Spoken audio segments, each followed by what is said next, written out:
हैं economic policy के उद्देश्य। पहला देखिए अपन ने आर्थिक समानता लाना, दूसरा पॉइंट था रोजगार के नए अवसर का सृजन, क्रिएशन ऑफ एम्प्लॉयमेंट अपॉर्चुनिटी, नए अवसरों का सृजन।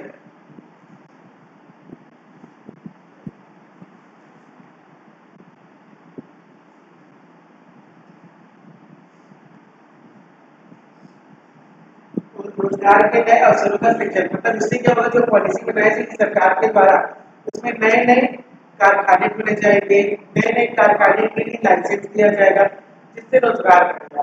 प्लस गवर्नमेंट डिपार्टमेंट में नई नई वैकेंसी निकाली जाएगी, है ना। ये सब किसके थ्रू पॉसिबल है? आर्थिक नीतियों के तहत। आर्थिक नीतियों में क्या बताया जाता है, कितना पैसा हम देगा, जितने भी इनकम आई है सरकार को उसका कितना हिस्सा हम शिक्षा में लगाएंगे, कितना हिस्सा रोड बनाने में लगाएंगे, कितना हिस्सा हॉस्पिटल में लगाएंगे, ये सब चीजें की प्लान रहता है। ठीक है, तो उस हिसाब से वो लोग खर्चा करते हैं। अपने देश में शिक्षा में कितना पैसा लगाया जाता है ये तुम लोग पता करके आया। ठीक है, एजुकेशन सेक्टर में अभी की करंट इकोनॉमिक पॉलिसी में कितना प्रतिशत पैसा लगाने की बात की गई है। ठीक, अगला पॉइंट देश में आर्थिक स्थिरता लाना, economic stability in the country. आर्थिक स्थिरता लाने मतलब क्या करना है अपने को, जो चीजें कभी एकदम महंगी हो जाती है कभी सस्ती हो जाती है ना, कभी किसी चीज की शॉर्टेज होती है, कभी इजीली अवेलेबल हो जाता है। जैसे कि आप करो टमाटर खरीदने वाला कोई नहीं रहता तो वो लोग टमाटर को पूरा रोड में फेंक करके खराब कर देते हैं। एक कभी होली हुआ था, मतलब मंडी में होली हुई थी प्याज की, तो वो प्याज 2 रुपए 2.5 रुपए में खरीदता था होली में। जी, तो कितना सारा किसान लेकर के आए थे, तो वो लोग बोले हमको नहीं बेचना, उससे जब पूरा उसको ऐसे रोड में खराब कर देंगे, इतने कम में बेचेंगे थोड़ी हम लोग, इतने नुकसान में लेंगे, उससे अच्छा हम लोग उसको खराब कर देंगे, किसी को इस्तेमाल नहीं करने देंगे। तो ये तरीका है, मतलब बता रहा हूँ आपको इकोनॉमिक स्टेबिलिटी लाना जरूरी है। अगर चीजें बहुत महंगाई होगी तो ग्राहकों के लिए नुकसान है। अगर चीजें एकदम सस्ती होगी, मतलब जैसे वो बताया प्राइस एकदम कम हो गया, टमाटर का प्राइस एकदम ज्यादा ही कम हो गया, मतलब मंडी में उसका चार्जेस ही कोई देने को तैयार है। वो भी क्यों हो रहा है? डिमांड और सप्लाई फोर्सेस की वजह से हो रहा है।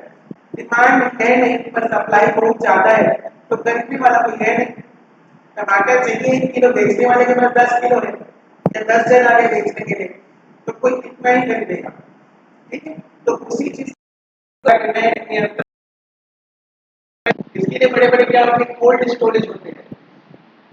कोल्ड स्टोरेज में सामान को स्टोर किया जाता है, 2-3 महीने तक कुछ नहीं होता। फ्रूट्स वगैरह को बहुत सारी चीजों को स्टोर किया जा सकता है। जैसे मिर्ची वगैरह ना, मिर्ची उसको तो साल भर स्टोर करो तो कुछ नहीं होता, सूखा सूखा वाला साल 2 साल तक बिल्कुल वही कलर रहेगा। ऐसे ड्राई फ्रूट्स वगैरह है और भी बहुत सी चीजें कोल्ड स्टोरेज में एकदम फ्रीज जैसा तापमान देगा पूरे गोदाम का, तो उसमें चीजें जल्दी खराब नहीं होती। अगला पॉइंट लिखना, गरीबी निवारण।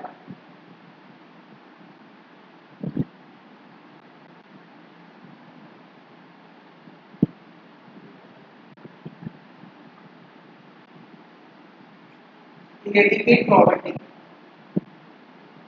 Eradicate poverty, eradicate. तो गरीबी दूर करना भी सरकार का काम है। कैसे करती है? सब्सिडी दे करके, है ना।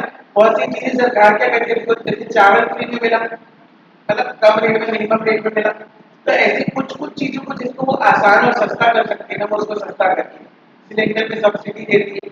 पर हर चीज को नहीं कर सकती सरकार, क्योंकि अगर पूरा बजट उसमें लग जाएगा, है ना, तो सरकार बाकी चीजों को आगे कैसे बढ़ाएगी।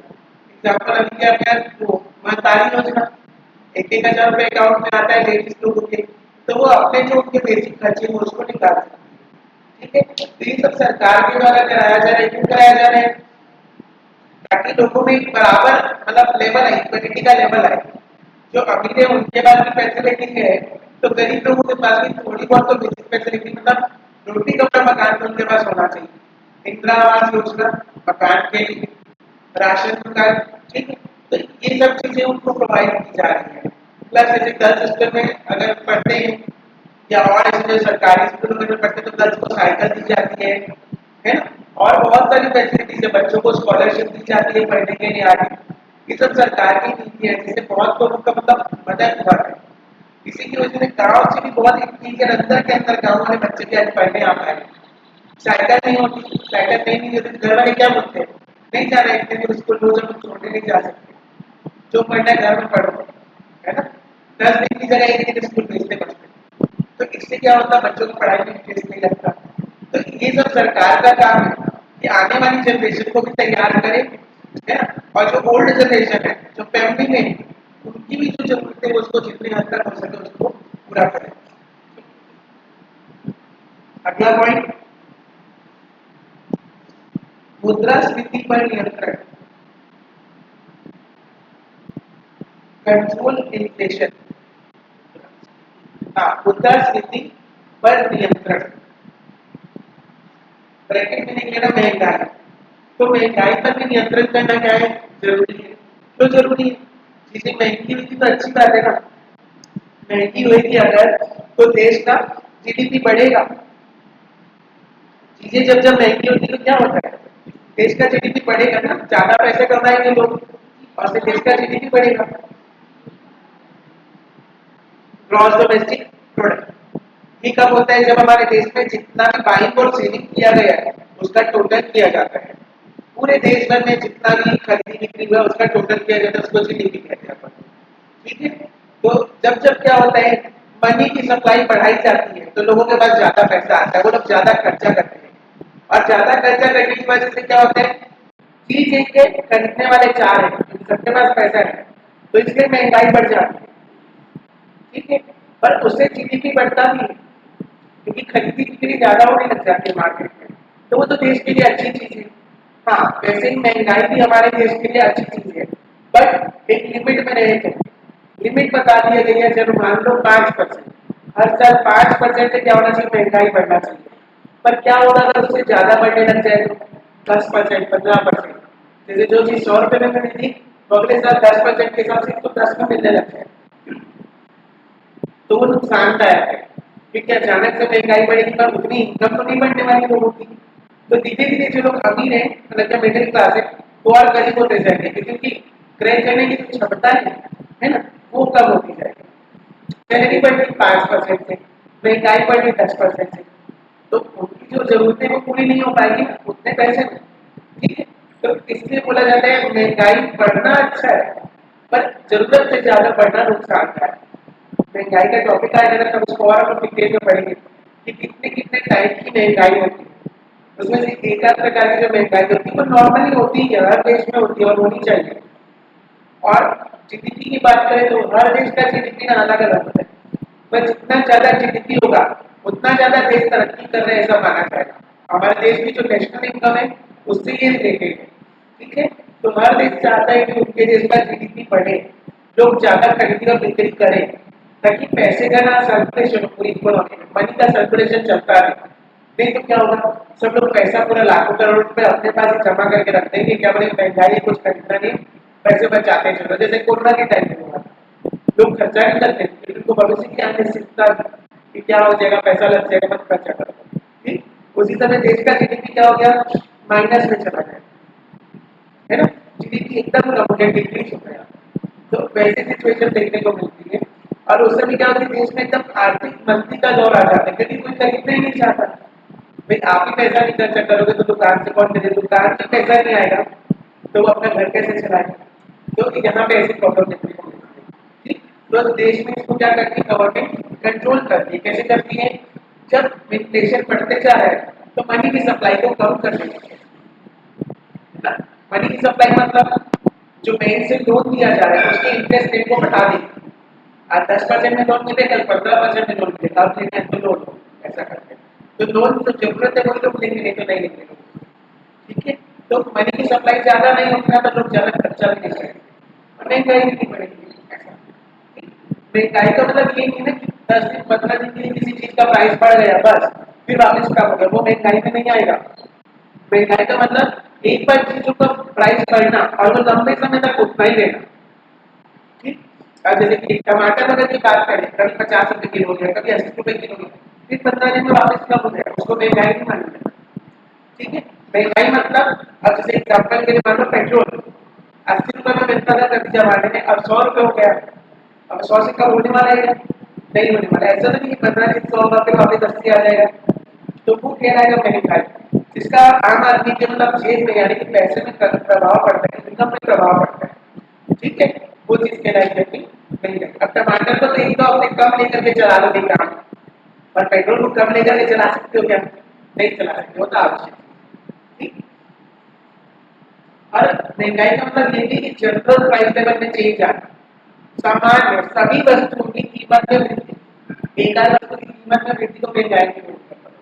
सभी वस्तु थोड़ी थोड़ी महंगी होती है, जैसे कि कोरोना के पहले बहुत सी चीजें जो मिलती थी थोड़ी सस्ती थी, अब चीजें सब महंगी हो गई।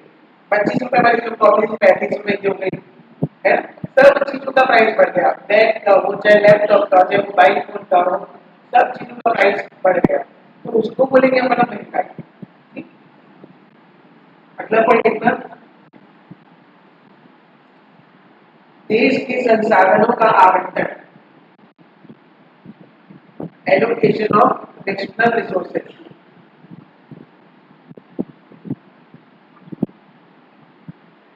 So as to national resources, so as to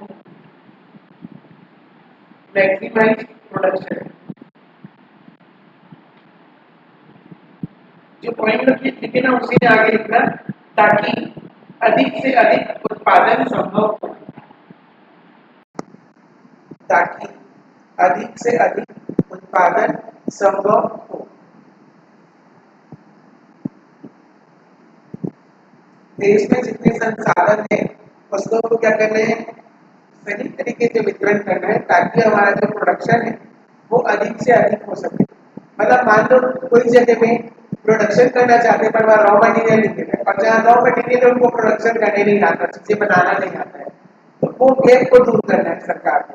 वो किससे हो सकता है, अच्छे इंफ्रास्ट्रक्चर से, जिससे आसानी से चीजें ट्रांसपोर्ट की जा सके। ठीक है। एग्जाम्पल के लिए बस्तर वगैरह साइड बहुत सारे मतलब अच्छी अच्छी क्वालिटी की लकड़ी वगैरह मिलते हैं बस्तर साइड में, पर उधर वो कारीगर नहीं जो उससे कुछ चीजें अच्छी बना सके। वो कारीगर है रायपुर या इस एरिया में, एक एग्जाम्पल के लिए बता रहा हूँ, वैसा रियल में नहीं है, मैं बस बता रहा हूँ कि उधर अगर लकड़ी अच्छी मिलती है पर वहां पे कारीगर नहीं है, तो वो लकड़ी और कारीगर को जोड़ना पड़ेगा उनको, और लकड़ी और कारीगर के साथ उसको बाजार तक लाना भी पड़ेगा। ये सरकार का काम है कि जहाँ जो संसाधन इजीली अवेलेबल है उस संसाधन को ट्रांसपोर्ट करके वहां लाओ जहाँ उसका प्रोडक्शन पॉसिबल है और मार्केट पॉसिबल है। अब जैसे तुम बताइए वहां पे बनाया भी जाता है, बनाते तो है पर खरीदने वाले कितने हैं? कम है। और वही चीज अगर रायपुर की मार्केट में ला ली जाए, या फिर जो महोत्सव या फिर राज्योत्सव होता है उसमें उसका प्रचार प्रसार किया जाए कि देखो बांस का चूल्हा बनाते हैं, ये बनाते हैं वो बनाते हैं, तो लोग उसको देखेंगे और लोग उसको ऑर्डर करेंगे। ठीक है, क्योंकि मार्केट की दृष्टि में तो तभी आएगा ना, तब तो लोग उसको परचेज करेंगे। इसलिए बहुत सारे जो व्यापार मेला और ये इस टाइप की चीजें होती है राज्योत्सव महोत्सव, तो उसमें अलग अलग प्रकार के जैसे बस्तर आर्ट है ना, और बिहार करके जो है बारूद साइड का है, चंबला साइड का, वो सब लोग आते हैं और अपने प्रोडक्ट का डिटेल बताते हैं।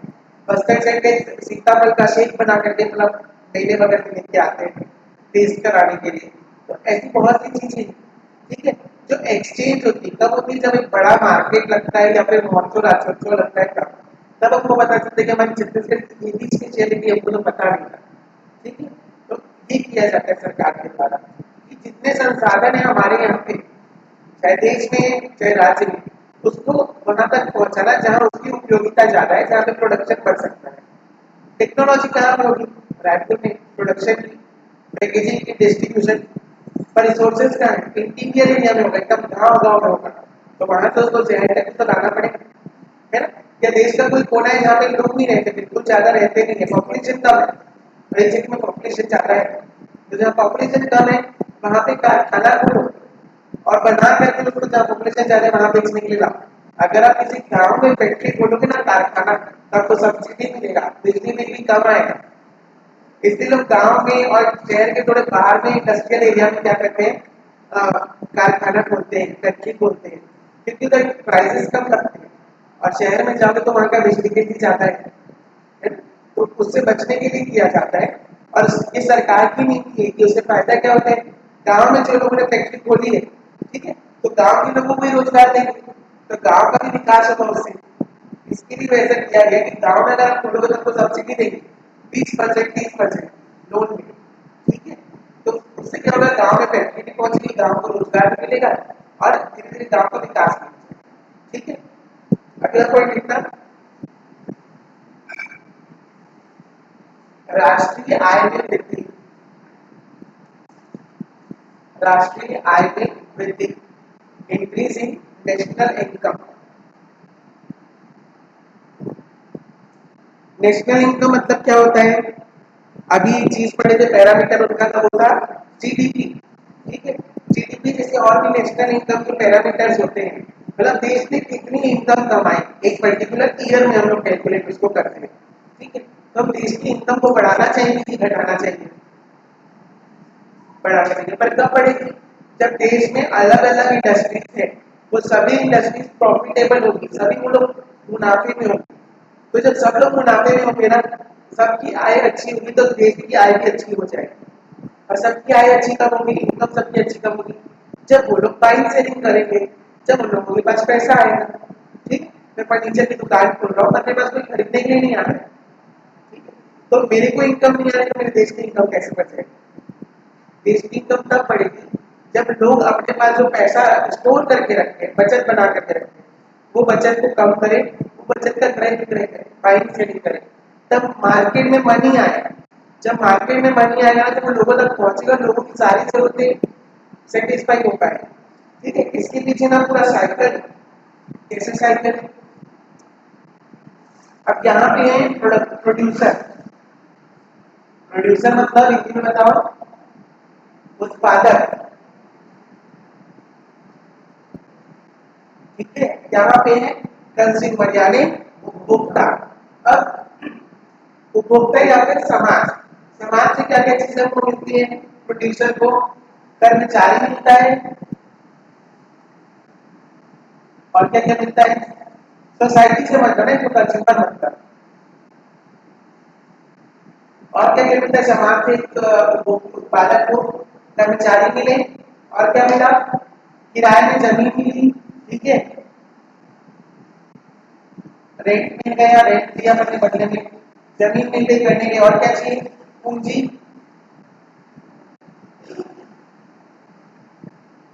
लोन भी लेंगे या फिर बैंक से भी लोन लेंगे, तो पैसा कहाँ से आ रहा है, समाज से तो आ रहा है। तो समाज जब में क्या लिए, लैंड, कैपिटल और इम्प्लॉय, और क्या दिया अपन ने,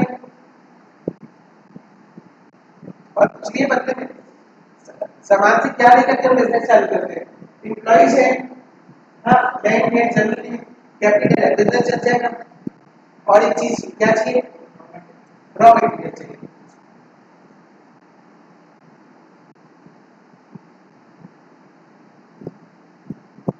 रॉ मटेरियल भी लगेगा, ठीक है। अब ये सब चीजें उत्पादक के पास है, अब उत्पादक ने इसको बदल करके क्या दिया, ये सब कर्मचारी जो काम करे उसको क्या दे दिया, वेजेस, उनको मजदूरी दे दिया। जो जमीन इस्तेमाल की गई है उसके बदले में क्या दे दिया, रेंट दे दिया। कैपिटल के बदले में क्या दे दिया, इंटरेस्ट दे दिया, यानी कि ब्याज। फिर रॉ मटेरियल के बदले क्या कर दिया, उसको फिनिश गुड बना करके सोसाइटी को वापस दे दिया। और इस पूरी प्रक्रिया में भी इस प्रोड्यूसर ने क्या लाभ नहीं कमाया, कमाया, तो यहाँ पे उसने अपना प्रॉफिट भी बचा लिया, ठीक है। मतलब एक वस्तु के निर्माण से और उसके एक्सचेंज से देखो कितने लोगों को अलग अलग लेवल में पैसा मिला है ना, 4 लोगों के पास पैसा गया है, और ये जब सर्कुलेशन होता रहेगा तो ज्यादा से ज्यादा लोगों की नीड्स को सेटिस्फाई किया जा सकेगा। और मान लो ये पैसा पूरा का पूरा सोसाइटी के पास ही रहता है ना, सोसाइटी बिल्कुल टैक्स रहती है, प्रोड्यूसर को बिल्कुल टैक्स रहता है, ये बोलता है ना मेरे को आपसे सामान खरीदने की जरूरत है, ना मेरे को आपको रॉ मटेरियल देने की जरूरत है। तो फिर क्या होता है, प्रोड्यूसर के पास अगर 50 रुपए है तो वो 50 ही रह जाते, इसके पास जो 50 रुपए है मान लीजिए, तो वो उतने ही रह जाते, ना वो बढ़ते ना वो घटते। और इस एक्सचेंज के थ्रू क्या हुआ, क्रिएशन ऑफ यूटिलिटी, उपयोगिता का सृजन हुआ, ठीक है। जो वस्तु की लकड़ी थी वो फर्नीचर बन गई इस प्रोसेस से, और उसकी वैल्यू बढ़ गई, कीमत बढ़ गई, ठीक है। और वही कीमत बढ़ने की वजह से क्या हुआ, इनकम हुआ, और पैसे का क्या हुआ, इंक्रीमेंट हुआ 50 की चीज जो लकड़ी या कार होता रॉ मटेरियल आज जगह पे 200 रुपए का टेबल मिल रहा है एक्सचेंज के लिए ये सब चीजें लगाने की वजह से और 200 में भी 50 रुपए इसका प्रॉफिट है हमारा तो क्या हुआ यूटिलिटी बढ़ी चीजों की उपयोगिता बढ़ी जब लकड़ी थी तो उसकी कीमत नहीं हुई टेबल बनने के बाद उसकी कीमत बढ़ गई तो ऐसे देश में क्या होता है जीडीपी या फिर हमारे देश का जो नेशनल इनकम है वो एक एक लेवल में बढ़ते जाता है मतलब जितने ज्यादा कारखाने हैं जितनी जितनी इंडस्ट्रीज है वो सब अगर प्रॉफिटेबल होंगे तो हमारे देश का नेशनल इनकम भी बढ़ता जाएगा तो इसके लिए क्या करना पड़ेगा मेहनत जितने भी लोग कारखाने जितने भी लोग फैक्ट्रीज वगैरह चला रहे सबको मेहनत करना पड़ेगा सबको प्रॉफिटेबल रखना पड़ेगा इसलिए सरकार क्या करती है कोई भी अगर फैक्ट्री या कारखाना बंद होने की कगार पे आ जाता है तो उसको अलग प्रकार के विशेष प्रकार से हेल्प करती इसी इंडस्ट्रीज को कि वो आगे बढ़े वापस से प्रॉफिटेबल हो सके क्योंकि एक भी कारखाना बंद होगा ना तो फिर टैक्स देगा क्या सरकार को नहीं देगा वो तो लॉस में देगा तो सरकार भी चाहती है कि आप तरक्की करो जितना तरक्की करोगे उतना फिर आपको क्या करना चाहिए टैक्स भी देने को होगा आप अगर 12 महीने कमाते हो ना कारखाने में सब अच्छा बिजनेस चल रहा है तो 12 महीने में 5 महीने आप सरकार के लिए कमा रहे हो 7 महीने का पैसा आप घर लेके जा रहे हो 5 महीने का जो पैसा आप टैक्स के तौर पे दे रहे हो तो सरकार इसी पैसे से तो क्या कर रही है पुल का निर्माण सड़क का निर्माण कर रही है सब्सिडी दे रही है इसी से तो पॉसिबल हो पा रहा है ना तो इसके लिए नेशनल इनकम का बढ़ना जरूरी है क्योंकि नेशनल इनकम से कहीं ना कहीं हमारा इंफ्रास्ट्रक्चर डेवलपमेंट भी होगा ठीक है हमारे देश में जो क्लीन स्कूल हॉस्पिटल और सब चीजें मिली वो भी तभी सब हो रही थी तो सब लोग क्या है अपनी इकोनॉमी में एक दूसरे के ऊपर डिपेंडेंट है उत्पादक नहीं होगा तो कर्मचारी कहाँ से आएंगे उत्पादक नहीं तो जमीन का क्या करोगे वो तो किराया तो मिलेगा नहीं पैसे तो ये सब चीजें एक दूसरे के ऊपर क्या है जुड़ी हुई है तो कहीं ना हाँ अरे कस्टमर्स के पास बचत है पैसे की तो हमारे पास जैसे कि बचत खाता में 10,000 रुपए ऐसे देंगे अकाउंट में तो बैंक में जमा है बैंक में जो पैसा जमा बैंक क्या करती है उसको इन्वेस्टमेंट करती है दूसरी जगह में कारखाने वालों को इंडस्ट्रीज वालों को कंपनीज को पैसा देती है और वो लोग अपनी कंपनियों से चलाते हैं और कंपनी चला करके जो आता है ब्याज वो बैंक को देते हैं और बैंक से वो कुछ कोई एक आध परसेंट का रिटर्न भी देती है आपके सेविंग अकाउंट में या दूसरा सिंपल से तौर पे बात है कि जो कंज्यूमर है यही तो कंपनी के शेयर खरीदेगा सोसाइटी से तो तुम शेयर खरीदते कंपनी के है ना शेयर से शेयर कैपिटल बनता है तो ऐसे बहुत सारे मेथड्स हो सकते हैं इवन सरकार को भी डायरेक्ट हम लोग पैसा भी जमा कर सकते हैं सरकार गवर्नमेंट ऑफ इंडिया के बॉन्ड्स आते हैं ऋण पत्र होते हैं एक प्रकार के गवर्नमेंट ऑफ इंडिया के तो वो भी हम खरीद सकते हैं और सरकार की जो पैसों की जरूरत है उसको भी हम पूरा कर सकते हैं वो लोन देकर ठीक है तो बहुत सारे मेथड्स है जिससे क्या होता है अगर किसी का अतिरिक्त पैसा है जिसका आप वर्तमान में आपके पास उपयोग नहीं है तो आप कहीं ना कहीं बचत या फिर निवेश कर सकते हो और उस बचत और निवेश से क्या होता है सरकार के पास वो पैसा या बाजार में वो पैसा वापस आ जाता है दिक्कत कब आती है जब वो बचा हुआ पैसा मार्केट में नहीं आता ना बैंक में नहीं जाता ना कंपनीज में निवेश नहीं होता वो पैसा बस आपका घर में पड़ा रह जाता है तब जाकर विदेश में प्रॉब्लम आता है ना इसके जो होते हैं ना ब्लैक मनी जो है ये जो करप्शन से जो पैसे आए हैं उनको बिल्कुल इरेडिकेट करना हटाना है हमारे सिस्टम से क्योंकि जितना पैसा वो मार्केट में वापस आएगा उतना ज्यादा देश का डेवलपमेंट इसमें तो ब्लैक मनी को मना किया जाता है कि ब्लैक मनी नहीं होना चाहिए किसी के पास करप्शन से पैसा नहीं आना चाहिए मतलब हर पैसे का आपका सोर्स होना चाहिए कि पैसा आपके पास कहाँ से आया आप उसको बता सको ऐसे कि किसी ने 20 लाख का गिफ्ट दे दिया आपको गिफ्ट भी दे सकते कोई दिक्कत नहीं हो पर किसने दिया कब दिया क्यों दिया कैसे दिया सब चीज आपको डिस्क्लोज करनी चाहिए ठीक और उसी के हिसाब से सरकार क्या करेगी आपसे टैक्स चार्ज करेगी नेक्स्ट पॉइंट निकला पूंजी निर्माण को बढ़ावा देना पूंजी निर्माण को बढ़ावा देना पूंजी निर्माण मतलब कैपिटल क्रिएशन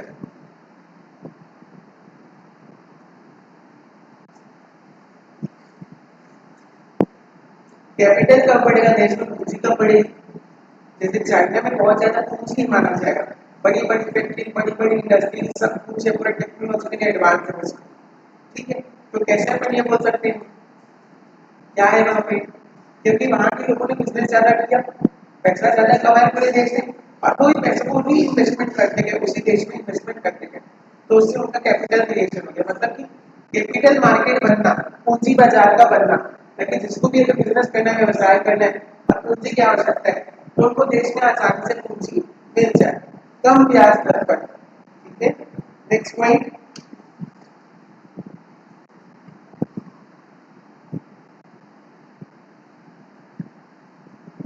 देश के निर्यात में संवर्धन।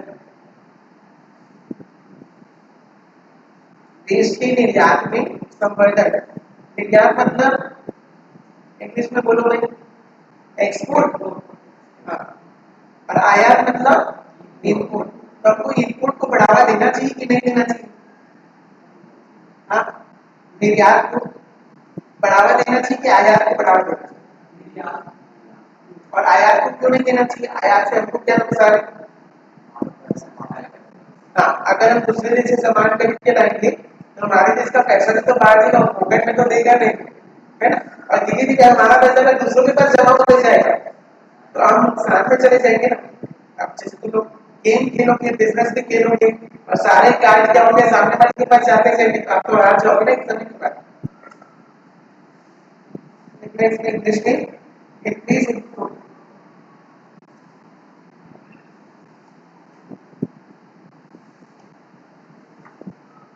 अगला पॉइंट, विदेश विनिमय में वृद्धि। विदेश विनिमय में वृद्धि।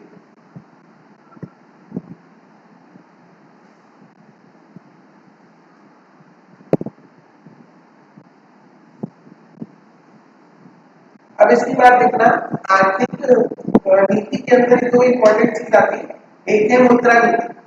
आर्थिक नीतियों की प्रमुख नीतियां लिखना, आर्थिक नीतियों के प्रमुख नीतियां।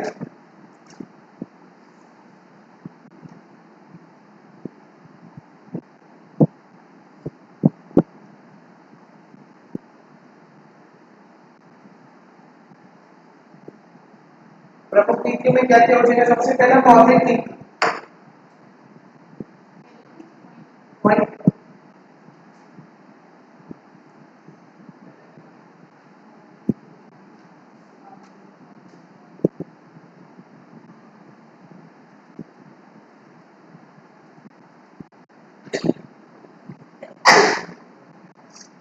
पहला लिखा मैंने मौद्रिक नीति। मौद्रिक नीति मतलब किससे? मुद्रा के प्रवाह से रिलेटेड, मनी की सप्लाई से रिलेटेड। ठीक है, यहाँ पे आ जाएगा टू कंट्रोल मनी सप्लाई। अब देखो, जैसे मैं बता रहा था, मनी की सप्लाई कहां से होती है? बैंक से। बैंक पर अगर क्या करेंगे, लोन देंगे, लोन। ठीक है, तो बाजार में पैसा आएगा। अब बैंक में अगर जो लोन दिया जा रहा है वो एकदम कम ब्याज दर पे दिया जा रहा है, एकदम जैसे कि जीरो कॉस्ट ईएमआई, है ना? एकदम जीरो कॉस्ट ईएमआई। आपको गाड़ी खरीदना है, अलग अलग 10 महीने की किस्तों में दे दो और आपको कोई एक्स्ट्रा चार्ज नहीं लगेगा, ब्याज भी नहीं देना पड़ेगा। तो खरीदना आसान होगा, खरीदना आसान हो जाए ना। आप आज ही बोले 1 लाख रुपए लाते हो गाड़ी खरीदने के, नहीं खरीदोगे, पर बोलेंगे 10-10 हजार करके 10 महीने में दे देना, तो खरीदना आसान होगा। तो हमारी क्रय करने की क्षमता क्या होती है? उससे बढ़ जाती है। ठीक, जब जब क्या होता है, हमारा इंटरेस्ट रेट डिक्रीज होता है ना? सरकार ने जो ब्याज लगाना है, सॉरी बैंक ने जो ब्याज लगाना है, वो ब्याज की दर कम रहेगी, तो हर कोई खरीदने की क्षमता रखेगा। जैसे आईफोन खरीदते लोग किस्तों में खरीद लेते हैं, 5,000 महीना देना है, पता नहीं चलेगा, पर एक साथ 1 लाख रुपए देना पड़ेगा तो भारी पड़ेगा। 1 लाख कहाँ से लाए? लोगों के पास उतनी सेविंग्स नहीं है। ठीक है, तो जैसे जैसे क्या होगा, आपका ब्याज का रेट कम रहेगा, लोगों की परचेसिंग पावर क्या हो जाएगी? बढ़ जाएगी, क्रय करने की क्षमता बढ़ जाएगी। ठीक है, और अगर बैंक का जो इंटरेस्ट रेट है वो बढ़ जाए, ठीक है, इंटरेस्ट रेट क्या है? ज्यादा है, महंगी मिली चीज है, बैंक वाले बोले हमको सबको लोन नहीं देना है भैया, सबको लोन दे देंगे तो हमारा जो बैंक का बिजनेस है वो भी डूब जाएगा, अगर हम लोग पैसा टाइम पे वापस नहीं कर सकते, तो सेलेक्टेड लोगों को लोन देंगे पर्सनल। और जो भी किस्में पहले अगर मान लो 10% ब्याज में देते थे, तब हम लोग 15% कर दिए ब्याज करें। अब 15% में जिसको लोन लेना है तो आज और नहीं तो मत आओ। तो अब जो आपकी इंस्टॉलमेंट बनती थी 10,000 रुपए महीने की गाड़ी की, अब वो 12,000 करने लगी। तो बोलोगे 10 महीने में हम लोग 20,000 रुपये एक्स्ट्रा दे देंगे, उससे अच्छा क्या कहते हैं पहले पैसा जमा करते हैं पूरा 1 लाख, फिर नकदी में पूरा करके लेके आ जाए। ठीक है, तो इससे आपने जो क्रय करने की अपनी जो क्षमता थी उसको क्या किए, आगे पोस्टपोन कर दिए। जो भी चीजें जरूरत की नहीं है उसको क्या करके आपने आगे के लिए पोस्टपोन करने के बाद में करके लिए।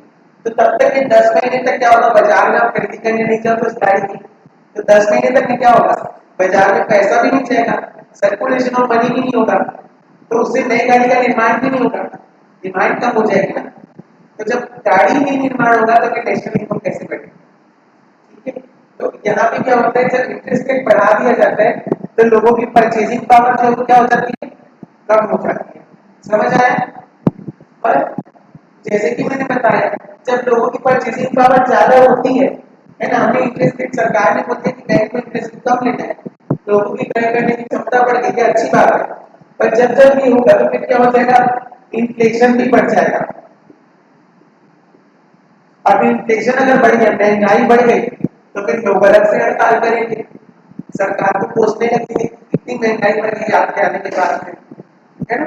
तो फिर सरकार क्या करेगी, नहीं नहीं महंगाई तो अगर मुझे कंट्रोल करना है तो फिर मुझे इंटरेस्ट रेट को बढ़ाना पड़ेगा। तो ये चीज कंट्रोल करने का जो काम है ना, निरंतर चलता रहता है। कभी बैंक इंटरेस्ट रेट को कम करते हैं तो कभी ज्यादा करते हैं, ताकि देश में एक एवरेज लेवल ऑफ 5% जो इन्फ्लेशन रेट है वो बढ़ा रहे, उससे ज्यादा नहीं। ज्यादा होगा तो भी दिक्कत है। ठीक है, ज्यादा होगा तो महंगाई बहुत ज्यादा बढ़ जाएगी, लोगों की इनकम नहीं बढ़ी, महंगाई बढ़ जाएगी, तो लोग गरीब होते जाएंगे धीरे धीरे। और क्या होता है, अगर थोड़ी महंगाई बढ़ी तो लोग खरीदना कम कर दिए, खरीदना कम कर दिए, इसकी वजह से और महंगाई बढ़ गई। तो कोई एक ऐसा इफेक्ट है कि एक की वजह से फिर और महंगाई बढ़ेगी, फिर और महंगाई बढ़ती जाएगी। इसलिए मार्केट में हमको सबको खरीदी करना चाहिए। जितना ज्यादा हम लोग मार्केट में खरीदी करेंगे ना, उतने ही पूरी सोसाइटी के लोगों की नीड्स सेटिस्फाई होंगी। ठीक है, जैसे आप लोग जाते आते रहो सब दुकान से थोड़ा थोड़ा कुछ ना कुछ खरीदते रहोगे तो उनकी दुकान भी अच्छी चलेगी। अब उनके पास जो पैसा है वही पैसे से तो वो लोग सब्जी भाजी और सब्जी खरीदने वाले हैं, और ये सब्जी भाजी की भी मांग बढ़ेगी, है ना। तो ऐसा अपन इसको समझ सकते हैं। जैसे एक की किराने की दुकान है, एक की सब्जी की दुकान है, सब्जी बेचने वाले ने क्या किया, किराना का सामान खरीदा तो उसको 200 रुपए दिए। अब वो 200 रुपए की जो सब्जी खरीदने के लिए जाएगा तो उसको पैसा देगा ना, तो ये एक्सचेंज होता रहेगा। तो इससे क्या होगा, पैसे का दोनों के बीच में सर्कुलेशन होगा, और सब्जी वाले को राशन भी मिल गया, राशन वाले को सब्जी भी मिल गई। समझ आया। हाँ, तो इससे लोगों की नीड सेटिस्फाई हो सकती है जब एक्सचेंज करेंगे। और क्या होगा, जब सब्जी वाला बोलेगा मेरे को क्या करना है, मैं अपना पैसा बचा के रखूंगा, सब्जी खा के जी लूंगा, तो फिर उस केस में क्या होगा, दोनों की नीड्स डिससेटिस्फाइड कंप्लीट नहीं हो पाएगी। ठीक है, नेक्स्ट कितना,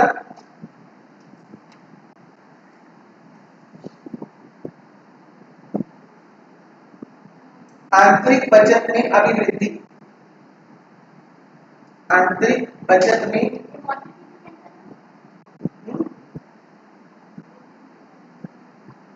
लास्ट पॉइंट है इसका, आंतरिक बचत में अभिवृद्धि। उद्देश्य के अंदर ही चल रहा है सब कुछ। अच्छा, मौद्रिक स्थिति के अंदर नहीं लिखा, एक में से अंदर गलत बता दो, जो उसको कट कर दो।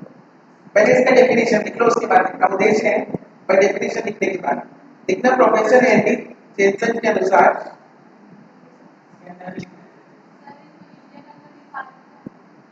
देखो मौद्रिक नीति लिखिए, मौद्रिक नीति में ये समझाया होगा, तो उसकी परिभाषा लिखना है ना। तो पहले परिभाषा लिखो, फिर उसके पॉइंट्स लिखो। लिखो चलो। प्रोफेसर हेनरी जॉनसन के अनुसार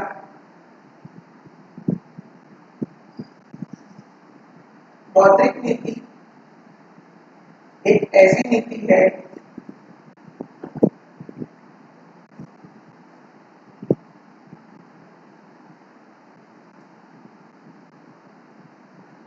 जिसके द्वारा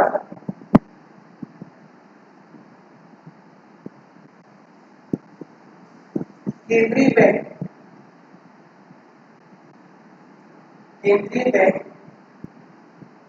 सामान्य आर्थिक नीति की सामान्य आर्थिक नीति की प्राप्ति के लिए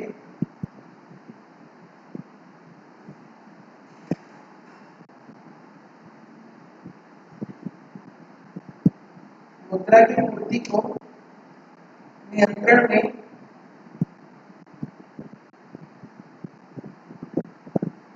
मुद्रा की पूर्ति को नियंत्रण में रखता है।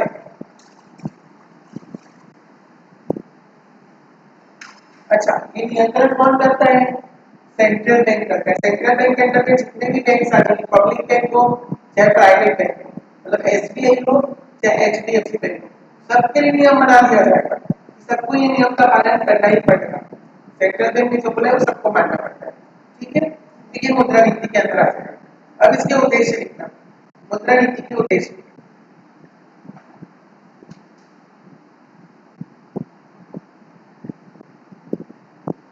अब जो पॉइंट निकाल देना वो लिखना है, बचत में अभिवृद्धि।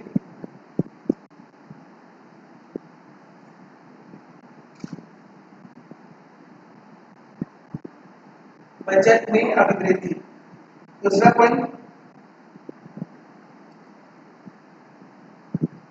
बचतों का आवंटन।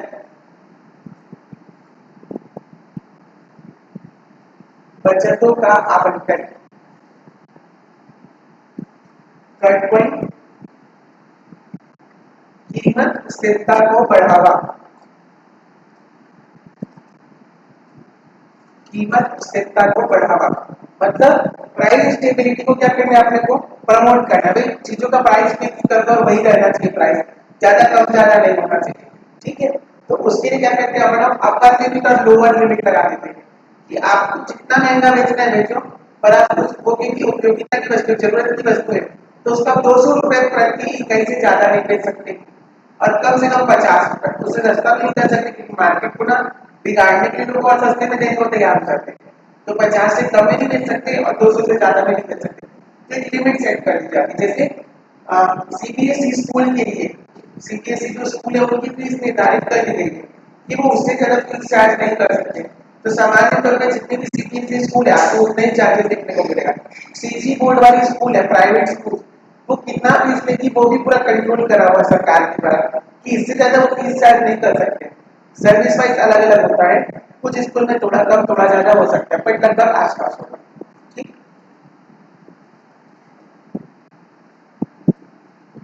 अगला पॉइंट,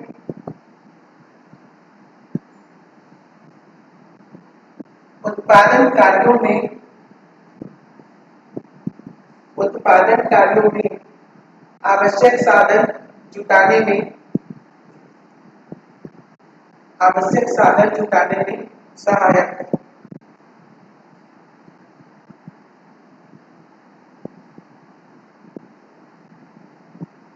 बस इतना ही लिखना काफी है। मनी की सप्लाई को कंट्रोल कैसे करते हैं मैंने बता दिया, ब्याज दर बढ़ाते हैं तो ब्याज दर कम करो। इसके अलावा और भी फैक्टर्स हैं मनी की सप्लाई को कंट्रोल करने के, रेगुलेट करने के, बट जो भी इंपॉर्टेंट तरह मैंने आपको बता दिया।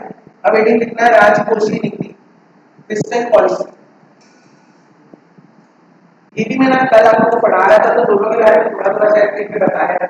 राजकोषीय नीति में क्या होता है, सरकार के पास जितना भी पैसा आया वो उसके लिए क्या बन जाता है, इनकम या फिर रेवेन्यू।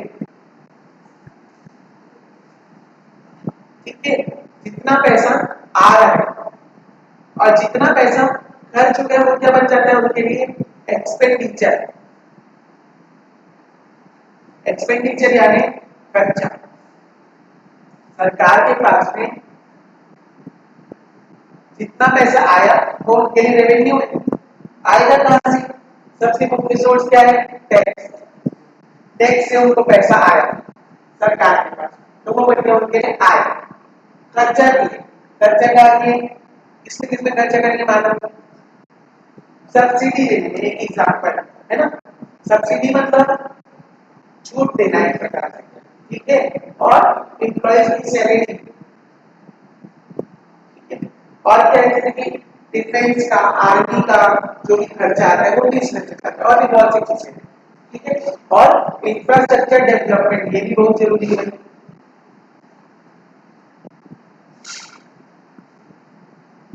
इंफ्रास्ट्रक्चर के डेवलपमेंट करते हैं, सड़क का पुल का निर्माण करते हैं, तो ये सब सरकार के क्या हो गए, खर्चे। अभी देखो लिखते तो भी हमको उदाहरण में क्या हो गया, खर्चे ज्यादा दिख गए और इनकम का सोर्स कम देखा, ये सामान्य नॉलेज नहीं है। ठीक, इसका मतलब सरकार के पास जितने पैसे आते हैं, मान लो 10 करोड़ रुपए आ गए, ठीक है, पर सरकार के जो मतलब 1 साल की बात है, पर्टिकुलर 1 ईयर के लिए है ना, 1 साल में अगर 10 करोड़ सरकार को मिल रहे तो सरकार कितने खर्चे करने चाहिए, उसको बजट में करना चाहिए ना, बजट से ज्यादा करना चाहिए क्या? नहीं करना चाहिए, पर जनरली वो खर्चा क्या मतलब बजट से ज्यादा हो जाता है। जैसे यहाँ पे क्या हो गया, 15 करोड़ खर्चा हो गया, ठीक है, 15 करोड़ खर्चा हो गया, तो 5 करोड़ क्या हो गया, एक्स्ट्रा खर्चा हो गया। अगर हम लोग 10 करोड़ में से केवल 5 करोड़ खर्चा करते हैं तो इसको क्या बोलते हैं हम लोग, सरप्लस। और अगर 10 में से 15 करोड़ खर्चा कर दिए तो बोलेंगे अपन लोग डिफिसिट। मतलब सरकार क्या है, घाटे में है, जितना कमा है उससे ज्यादा खर्चा कर रहे हैं, आमदनी रिटर्न खर्चा रुपया। तो उस केस में क्या होता है, सरकार को क्या करना पड़ेगा, 10 करोड़ तो जेब में है, 5 करोड़ कहाँ से लाएगा, लोग नेता लोग अपने घर से देंगे क्या 5 करोड़, नहीं, तो उसके लिए क्या कर लेते हैं, लोन ले लेंगे, ठीक है। यहाँ 5 करोड़ का क्या करेंगे अपन, 5 करोड़ लोन से। अब लोन कौन देगा इनको, सेंट्रल बैंक दे सकती है, दूसरे कोई बैंक दे सकते हैं, या आम जनता से भी लोन दे सकते हैं। ठीक है, आम जनता से कैसे लोन लेते हैं, गवर्नमेंट ऑफ इंडिया के बॉन्ड्स आते हैं, बताया ना, बॉन्ड यानी ऋण पत्र सरकारी वाले, ठीक है, डिबेंचर्स ऋण पत्र सरकार की तरफ से, ठीक है। तो वो लोग आम जनता को बॉन्ड बेचते हैं, ऋण पत्र बेचते हैं, आम जनता उसमें पैसे में उस ऋण पत्र को खरीदती है और उनके पास पैसा आता है। और बदले में क्या करते हैं, जैसे एग्जाम्पल 7.75% का ब्याज तुमको मिलेगा उस ऋण पत्र को खरीदने के लिए हर साल। और ये पैसा अगर आपने जमा किया तो लगभग फिक्स है कि आपका पैसा थोड़ा सेफ बैंक में रहेगा, सरकार के पास है, अगर सरकार का पैसा नहीं डूबने के चांसेस होते हैं। आप किसी प्राइवेट कंपनी को दे दोगे आपका पैसा डुबाने का, कंगाल हो जाएगा, पर सरकार कंगाल नहीं हो सकती, बहुत कम ऐसे सिचुएशन बनी हुई सकती है, ठीक है। तो लोग ये क्या करते हैं, बॉन्ड्स को परचेज करते हैं, तो ये आम जनता से भी उधार ले सकती है, बैंक से भी उधार ले सकती है, और सोर्सेज से उधार ले सकती है। अब जैसे एग्जाम्पल ये बॉन्ड खरीदे, ठीक है, 7.75% का क्या देना पड़ेगा उनको, ब्याज देना पड़ेगा। 5 करोड़ का 7.75% कितना होगा, लगभग मान लेते हैं 75,000 के आसपास, 75 से 70,000। अब ये ब्याज इसको हर साल देना ही नहीं, ठीक है, उससे ज्यादा भी हो सकता है, कैलकुलेशन शायद सही नहीं किया है। वो हो गया 7.5 लाख के आसपास, लाखों में पहुंचेगा अमाउंट, हाँ तो लाखों में पहुंच जाएगा। 5 करोड़ है, 70-80 लाख रुपए उनको ब्याज ही देना है, मूलधन तो उन्होंने कटाया ही नहीं। तो अगला जो उनके पास इनकम आएगा नेक्स्ट ईयर में 10 करोड़ रुपीज का, उस 10 करोड़ में से तो पहले क्या करेंगे, 70 लाख रुपए का ब्याज कटाएंगे, तो हमारी जो इनकम थी सरकार की वो और क्या हो जाएगी, कम हो जाएगी। इधर कितना बचा है, अप्रॉक्स मोटा मोटी 9 करोड़ बस बचा, ठीक है। तो ऐसे सरकार धीरे धीरे क्या होती है, घाटे में चली जाती है, और उस घाटे को चुकाने के लिए उनको लोन लेना पड़ता है, ठीक। अब इसी को बचाने के लिए वो क्या कहते थे, टैक्स का रेट को बढ़ा देते, कि भाई अब 9 करोड़ में नहीं चलेगा, वो टैक्स का 5% बढ़ा देते ताकि उनको खुद ही 11 करोड़ मिलने लग जाए, 3 करोड़ ब्याज से परसेंट और 10 करोड़ हमारे पास खुद बचा रहेगा, ऐसा, ठीक है। तो इसलिए इसी वजह से ना जल्दी से गवर्नमेंट की जॉब की वैकेंसी नहीं आती, वित्त मंत्रालय से पास नहीं होता है। क्यों नहीं होता, अगर नए कर्मचारी आप 200 या 500 भी रख रहे हो तो उसको जिंदगी भर वेतन देना पड़ेगा, है ना। जो ये आप 10 करोड़ या 15 करोड़ का बजट था, ये भी 30 करोड़ का बजट हो जाएगा ना, तो 30 करोड़ सरकार कहाँ से लेगी, उसके 10 करोड़ की तो इनकम है, फिर उसको लोन लेना पड़ जाएगा, और वो लाइफ टाइम चलेगा, एक बार कर्मचारी रहती है सरकारी नौकरी को निकाल नहीं सकती, ठीक है। तो इसलिए जल्दी वैकेंसीज भी नहीं आती, जो सरकार खाते में रहती है वो जल्दी वैकेंसीज नहीं निकाल सकती, ठीक है, समझ आया। हाँ, तो ये अपना फिजिकल पॉलिसी, इसके बारे में लिखना। हाँ, इस टॉपिक को कंप्लीट करते हैं, ठीक है। ये समझ आया ना जो मैंने आप लोगों को बताया, मुद्रा नीति और राजकोषीय नीति कभी भी आप लोगों से पूछेगा, बता पाओगे एक दो लाइन, ठीक है। लिखना, जेके शाह के अनुसार, जेके शाह के अनुसार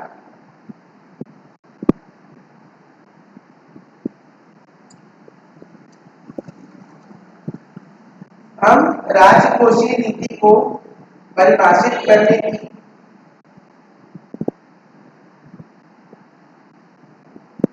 राजकोषीय नीति को परिभाषित करने की दृष्टि से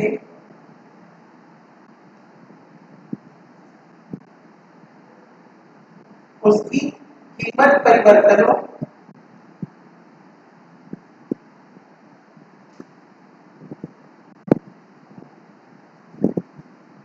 सार्वजनिक व्यय के समय सार्वजनिक व्यय के समय एवं संरचना में परिवर्तन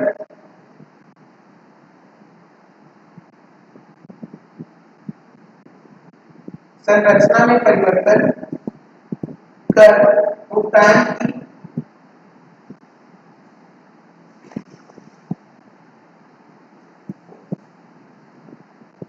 की बारंबारता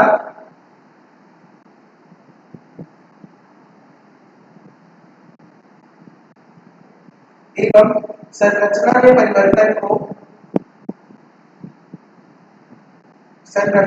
परिवर्तन को शामिल करते हैं।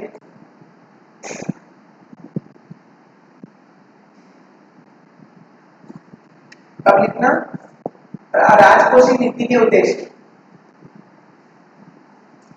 राजकोषीय नीति के उद्देश्य, पहला पॉइंट आर्थिक विकास, दूसरा आर्थिक स्थिरता,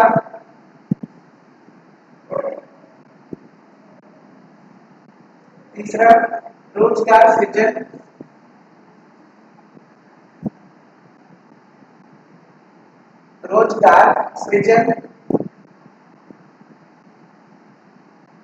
अगला आय का समान वितरण,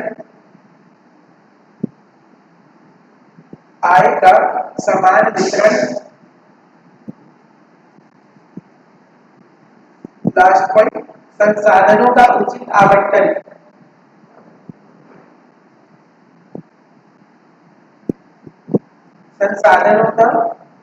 आवंटन। ठीक है, ये सारे पॉइंट्स हैं। तो ये सब कब पॉसिबल रहेगा? जब हमारा सरकार का जो बजट है वो सरप्लस में रहेगा, फायदे में रहेगी सरकार, या फिर बैलेंस रहेगा। 15 करोड़ आया, 15 करोड़ खर्चा करके बात करना, ठीक। पर अगर आप ज्यादा खर्चा करोगे तो फिर दिक्कत आए। ठीक है, चलो 5 मिनट तो देख लेते हैं, उसके बाद इसके कुछ टॉपिक्स और बचे उसको कंप्लीट